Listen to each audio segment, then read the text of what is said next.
Hello everyone, welcome back to my YouTube channel inspire IAS PCS.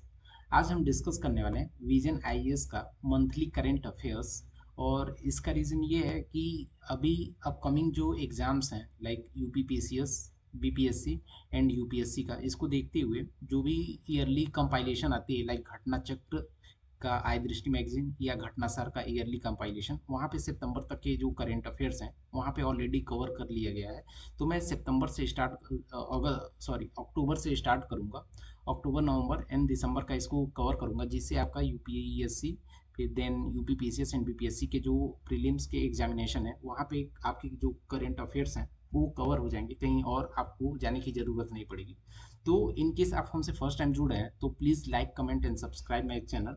और हमने already mains के preparation के लिए जो विजन आईएएस का मेंस 365 मैगजीन है उसको ऑलरेडी हमने सारे सब्जेक्ट को कवर किया हुआ है, जैसे कि पॉलिटी, इकोनॉमी, इन्वायरमेंट का, देन जो अपना ये सोशल इश्यूज है, देन साइंस है, ये सारे ऑलरेडी हम लोगों ने कवर किया है। तो इन केस आप हमसे फर्स्ट टाइम जुड़े हैं तो प्लीज़ हमारे चैनल को सब्सक्राइब करिए, और वहाँ पे हमने डेडिकेटेड प्ले लिस्ट भी तैयार किया हुआ है, तो वहाँ पे जाके आप वीडियो को चेकआउट कर सकते हैं। तो आइए हम स्टार्ट करते हैं अपने फर्स्ट टॉपिक को। आज तो हम आज क्या क्या डिस्कस करने वाले हैं इसको देख लेते हैं। तो आज हमारा जो पहला हम लोगों का टॉपिक होगा पॉलिटीज़ में, पॉलिटी से रिलेटेड, क्योंकि आप जानते होंगे जो विजन मैगजीन आती है वहाँ पे पॉलिटी एंड गवर्नेंस के पहले टॉपिक्स होते हैं, देन इंटरनेशनल रिलेशंस के होते हैं, देन इकोनॉमिक्स के होते हैं। तो पॉलिटी में क्या क्या हम कवर करने वाले हैं, तो हमारा पहला टॉपिक होगा कि जन योजना अभियान। तो इसको देखेंगे कि जन योजना अभियान क्या है, इसका प्रीलिम्स के एग्जामिनेशन में क्या क्या की पॉइंट्स हैं जो यूपीएससी, पीसीएस या फिर बीपीएससी एग्जामिनेशन में पूछ सकते हैं। फ्री लीगल एड के बारे में देख सकते हैं कि क्या क्या इसके प्रोविजंस हैं, कौन कौन एलिजिबल है, और इसका स्टैच्यूरी राइट और कॉन्स्टिट्यूशनल क्या प्रोविजंस हैं। देन जो आरटीआई एक्ट है जो कि 2005 में आया था, उसके नियरली 20th एनिवर्सरी कंप्लीट हो रहा है। तो इसको हम देखेंगे कि आरटीआई जो एक्ट है इसके एनिवर्सरी पे भी क्वेश्चंस पूछ सकते हैं।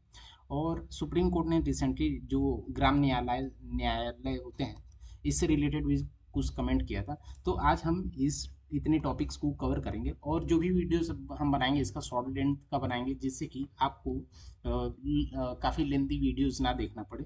तो सारे पॉलिटी का, इंटरनेशनल और रिलेशन इकोनॉमिक्स, इसका हम अलग से तैयार कर देंगे। तो आइए हम स्टार्ट करते हैं अपने पहले टॉपिक से, जो है जन योजना अभियान। तो बेसिकली क्या है ये, कि ये मिनिस्ट्री ऑफ पंचायती राज है, इसके द्वारा लॉन्च किया गया था। और ये लॉन्च हुआ था 2 अक्टूबर 2018 को, जिसका मेन एम था कि जो ग्राम पंचायत या फिर म्यूनसिपैलिटीज एरिया में जो भी लोग रह रहे हैं, तो वहाँ के लोगों का जो पार्टिसिपेशन है, जो अपना लोकल इलेक्शंस में थ्री टीयर्स होते हैं, लाइक लोकल लेवल पे ग्राम पंचायत या फिर जो म्यूनसिपैलिटीज होती है, then intermediate level and then district level. तो पहला होता है अपर लेवल पे district level, then block level हो गया अपने ब्लॉक लेवल, एंड थर्ड होता है कि ग्राम लेवल। तो ये जो तीन लेवल्स हैं, यहाँ पे जो पीपल है, जनता का यहाँ पे पार्टिसिपेशन बढ़ाने के लिए, यही इसका मेन रीज़न था। और ये लॉन्च किया गया था 2018 में, और जिसको वापस से इसको तैयार किया गया है, जिससे कि 2025 और 26 का जो फाइनेंशियल ईयर है, यहाँ पे लोगों का पंचायत डेवलपमेंट के से रिलेटेड जो प्लान्स हैं इसमें इनका पार्टिसिपेशन बढ़े, जिससे कि इनके अपलिफ्टमेंट के लिए काम हो सके। तो इसको लॉन्च किया गया था एज सबका योजना सबका विकास अंडर मिनिस्ट्री ऑफ पंचायती राज। तो हम, जैसा कि हमने बताया, ये ऑल थ्री टीयर्स के लिए लाया गया था। All three tiers are district level, block level and gram level. तो यहाँ पे वार्ड सभा हो गया, महिला सभा, ग्राम सभा, या फिर ये जो सेकेंडरी हो गया, सेकेंड इंटरमीडिएट लेवल पे ब्लॉक सभा, और थर्ड जो हमारा हो गया डिस्ट्रिक्ट लेवल पे डिस्ट्रिक्ट सभा। और इसको लाया गया था 2025 एंड 6 के लिए। तो यहाँ पे जो मेन प्रीलिम्स एग्जामिनेशंस के लिए इम्पोर्टेंट पॉइंट है उसको देख लेते हैं।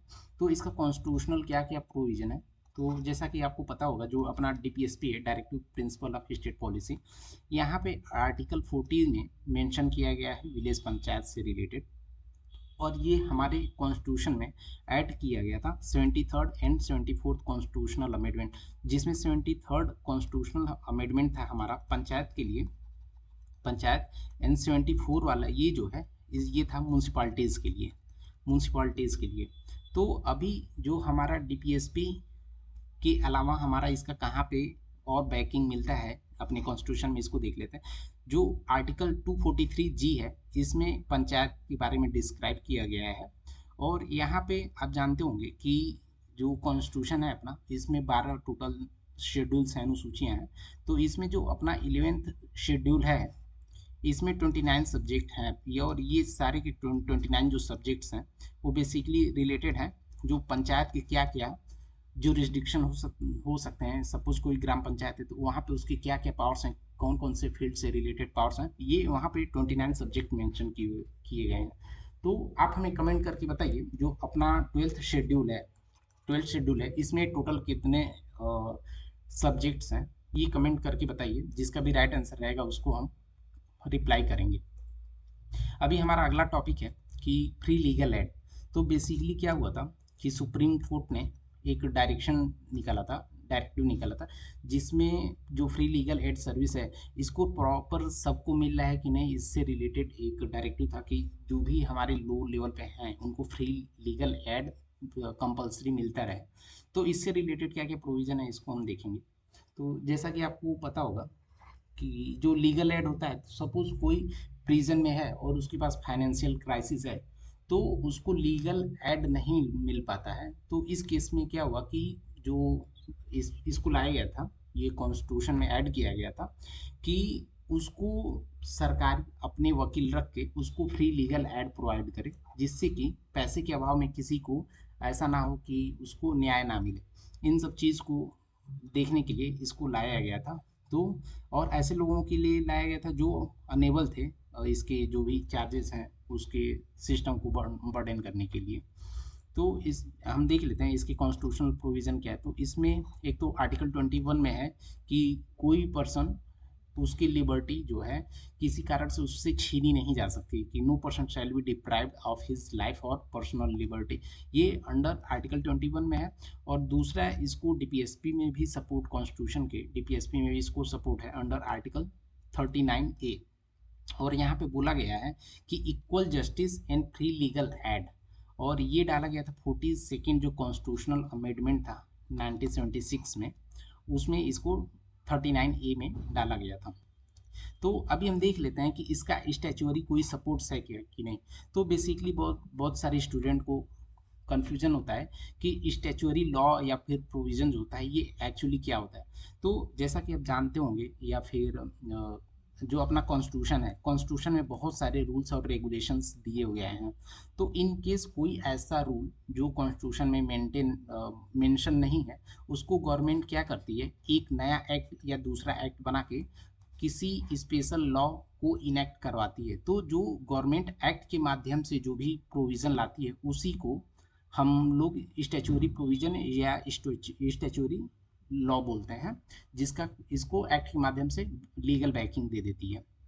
तो इसका लीगल बैकिंग जो नालसा है अपना, नेशनल लीगल सर्विस अथॉरिटी, जो इससे इसको लीगल बैकिंग मिलती है। और इसके अलावा कहीं पे देखा जाए, प्रीलिम्स में पूछा जा सकता है कि जो फ्री लीगल एड है ये कॉन्स्टिट्यूशन के अलावा कहीं और पे भी मेंशन किया गया है कि नहीं, क्योंकि यूपीएससी ऐसा ट्रिकी क्वेश्चन यूजुअली फॉर्म करती है।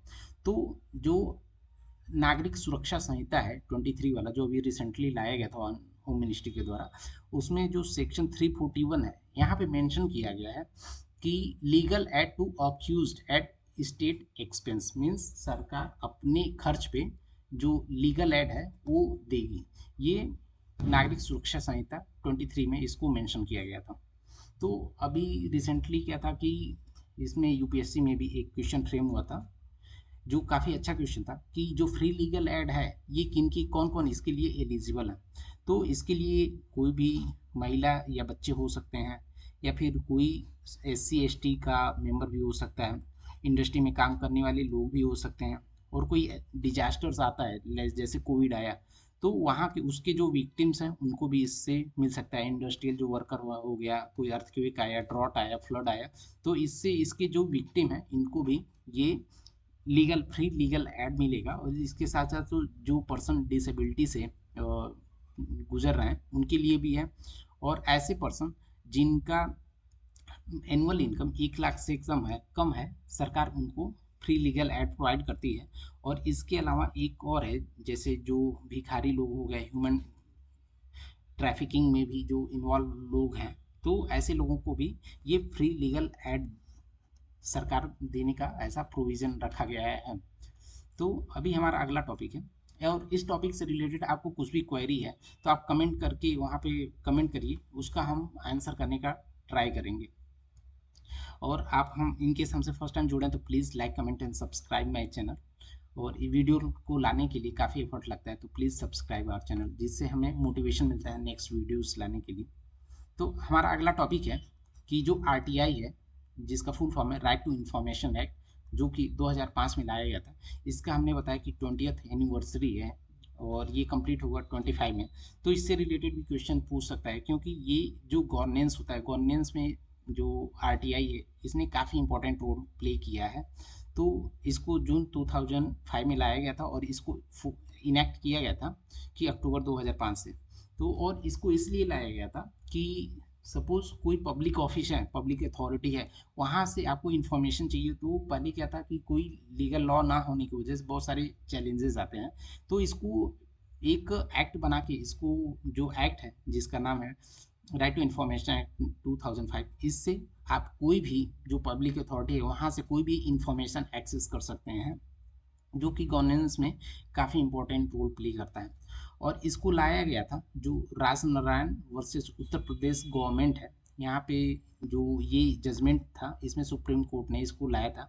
और जो आरटीआई है ये काफ़ी इंपॉर्टेंट है, ये वाला पॉइंट काफ़ी इंपॉर्टेंट है, जनरली लोग समझ नहीं पाते हैं कि जो आरटीआई है इसको किसके अंडर रखा गया है। कि जनरली लोग सोचते हैं कि ये आर्टिकल आर्टिकल 21 में आता है, जो कि ये गलत है। ये आता है आर्टिकल 19 के आर्टिकल 19(1) क्लॉज ए में शायद आता है ये। तो ये काफ़ी इंपॉर्टेंट है, इसको आप देख लीजिएगा, ये प्रीलिम्स में पूछ सकता है क्वेश्चन। इसके अलावा हमारा अगला टॉपिक है कि जो सुप्रीम कोर्ट है, या इसने एक फिजिबिलिटी से रिलेटेड जो अपना ग्राम न्यायालय होता है, जो आप पॉलिटी में पढ़े होंगे स्टैटिक वाले पार्ट में, कि ग्राम न्यायालय का प्रोविज़न भी है जिसको विलेज कोर्ट बोला जाता है। तो इसने सुप्रीम कोर्ट ने बोला कि इसको सेट करने में न्याय लेवल, ग्राम लेवल पे सेट करने में काफ़ी चैलेंजेस आते हैं। और तो इससे रिलेटेड एक थोड़ा सा शॉर्ट में देख लेते हैं कि इसके क्या क्या प्रोविजंस हैं। तो ये जैसा कि पहला क्वेश्चन होगा कि जो ग्राम न्यायालय है ये मैंडेटरी है क्या। तो इसका जो सेक्शन 3 है, एक एक्ट है, इसको जो स्टैच्यूटरी एक्ट है कि न्यायालय एक्ट 2008, इसका जो सेक्शन 3 है इसमें मेंशन किया है कि गवर्नमेंट में, जो कि काफ़ी इंपॉर्टेंट है, गवर्नमेंट में मीन्स ये बाइंडिंग नहीं है। गवर्नमेंट चाहे तो फॉर्म कर सकती, नहीं चाहेगी तो नहीं फॉर्म कर सकती, आप इसके लिए कोर्ट में नहीं जा सकते हैं। तो यहाँ पे पहला रीज़न ये है। दूसरा है कि सपोज गवर्नमेंट इसके लिए फॉर्म कर देती है कि जो ग्राम न्यायालय है, तो वहाँ पे रिसोर्सेज का क्रंच काफ़ी रहेगा कि वहाँ पे किसको बैठाएगी, ऑफिसर कौन कौन रहेगा। तो ये सारे यहाँ पे कुछ की चैलेंजेस हैं, इसी की फिजिबिलिटी के लिए सुप्रीम कोर्ट ने कमेंट किया था। और इसमें जो स्टेट गवर्नमेंट है, जो वहाँ पे आप सपोज वहाँ पे विलेज लेवल पे न्यायाधिकारी, जो न्याय जो कोर्ट है वहाँ पे इस्टेब्लिशमेंट हो गया, तो जो न्यायाधिकारी मीन्स जो हेड होता है, जो जजमेंट पास करेगा, वो स्टेट गवर्नमेंट अपॉइंट करती है विद कंसल्टेशन जो है हाई कोर्ट से लेने के बाद स्टेट इसको अपॉइंटमेंट करती है, जिनका जुरिस्डिक्शन जो होता है सिविल एंड क्रिमिनल, ये दोनों इनका जुरिस्डिक्शन होता है। और इन दोनों के बीच में जो सॉल्यूशन होता है बेसिकली क्या होता है, कॉन्सिलेशन के थ्रू। कॉन्सिलेशन मतलब समझौता, दोनों जो दो साइड्स होते हैं, एक पक्ष और दूसरा पक्ष, इनके बीच में एक समझौता करवाते हैं, इसी को ग्राम न्यायालय बोलते हैं, जिससे कि लोअर लेवल पे ही वो जो भी इश्यूज हैं या फिर जो भी प्रॉब्लम्स हैं उनको लोअर लेवल पे ही उसको सॉल्व किया जा सके, जिससे जुडिशरी पे एक्स्ट्रा बर्डन ना बने। तो अभी के लिए हम अपना वीडियोस यहीं पे रोकते हैं, हम अगले टॉपिक में लाएंगे जो इंटरनेशनल रिलेशंस, इकोनॉमीज या फिर जो गवर्नमेंट स्कीम्स हैं उससे रिलेटेड। तो अभी आपको वीडियो कैसा लगा प्लीज़ कमेंट करके बताइए, और हमारे पढ़ाने से रिलेटेड कुछ भी डाउट हो तो भी आप कमेंट करिए, उसका हम रिप्लाई देंगे। तो thank you for the watching, please like comment and subscribe our channel.